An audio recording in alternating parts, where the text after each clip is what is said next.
പ്രിയപ്പെട്ടവരെ, ദൈവസന്നിധിയിൽ നാം പ്രാർത്ഥിക്കുമ്പോൾ ആ പ്രാർത്ഥനയുടെ മറുപടിയെ സംബന്ധിച്ച് നമുക്ക് ചില കണക്കുകൂട്ടലുകളുണ്ട്. ഞാൻ പ്രാർത്ഥിച്ച വിഷയത്തിന് ദൈവം എനിക്ക് ഇന്ന രീതിയിൽ മറുപടി തരും, ഇന്ന വ്യക്തികളിലൂടെ ദൈവം എനിക്ക് വേണ്ടി പ്രവർത്തിക്കും, ഇന്ന സാഹചര്യങ്ങളിലൂടെ ആയിരിക്കും അത് സംഭവിക്കുന്നത്.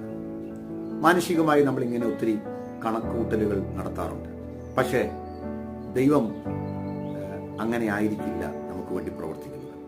നാം ചിന്തിക്കുന്നതിലും നനയ്ക്കുന്നതിലും അത്യന്തപരമായി ചെയ്യുന്ന ദൈവം നാം പ്രതീക്ഷിക്കാത്ത സാഹചര്യങ്ങളിലൂടെ ആയിരിക്കാം പ്രവർത്തിക്കുന്നത്.